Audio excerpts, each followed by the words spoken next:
Hello friends, it's me. Welcome to my channel, and this is our second episode of Transfigure, a horror film.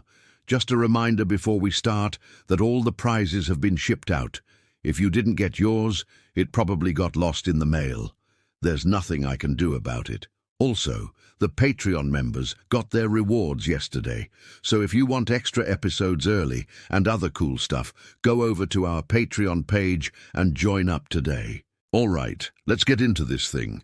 Last we saw our heroes, they had tracked this woman named Iris, aka Red Riding Hood, to a cabin where she was staying with her mother.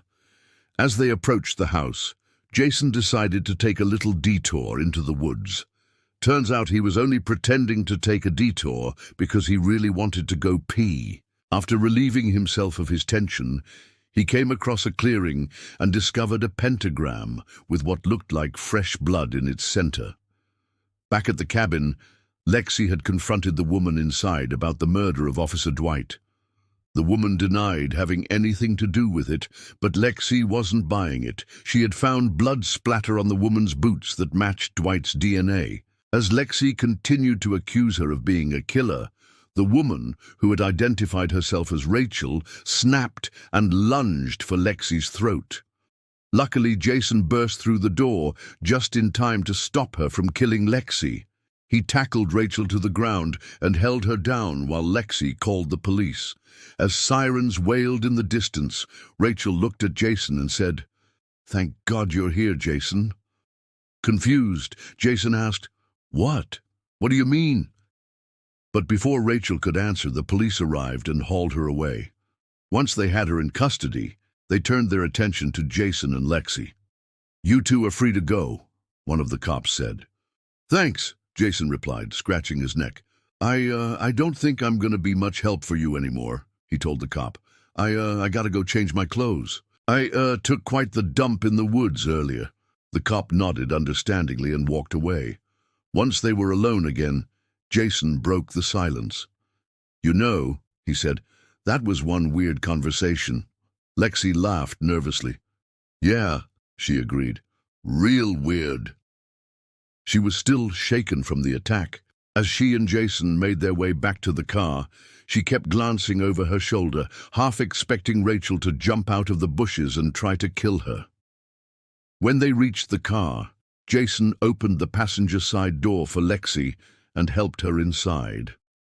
As he slid into the driver's seat, he noticed something strange. There was a single red rose sitting on his dashboard. Confused, he picked it up and turned it over in his hands. On the stem was a small card with the letter R written on it. Jason frowned. Who had left him a rose? And why? Was this some kind of sick joke?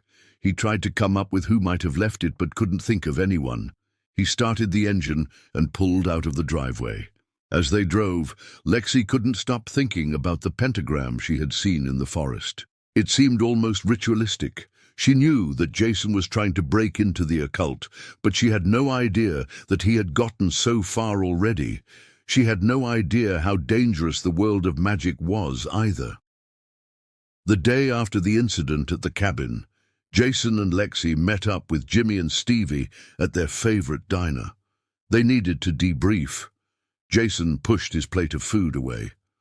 "I feel like we're missing something," he said, staring into his coffee. "What do you mean?" Lexi asked. "I mean, we know Rachel killed Dwight, but there's got to be more to it than that," Jason said. "I mean, why did she kill him? And why was she living out in the middle of nowhere?" Stevie took a sip of her beer. "Maybe she was just trying to lay low," she suggested. "You know, get away from it all." "I don't know," Jimmy said. "Something about that story didn't sit right with me. I mean, I checked her prints, and she does have a record, but none of the crimes she was charged with involved violence." Jason slammed his hand on the table. "It's those damn druggies," he exclaimed. "They must have brainwashed her or something." "How could you tell?" Lexi asked. "Tell what?" "That she was a drug addict," Jason explained. "Her pupils were dilated, and she was wearing those weird-ass sandals that every drug addict seems to wear." Lexi rolled her eyes. "She could have just been high on life, you know, living her best life. she said sarcastically. Jason ignored her comment and continued talking. Look, I'm not saying she's a druggie, but she's definitely involved in something that we don't know about. I can feel it in my bones, he said, using his trademark catchphrase. Lexi sighed. This was going to be another long conversation, she thought. Meanwhile, at the precinct, Captain Miller was watching security footage from outside the station when he noticed something strange. In one of the clips, he saw a man walking past the security cameras. At first, he thought nothing of it, but then he remembered that one of the cameras was supposed to be facing the alley behind the station, and this guy wasn't supposed to be in the alley. He should have been on the street.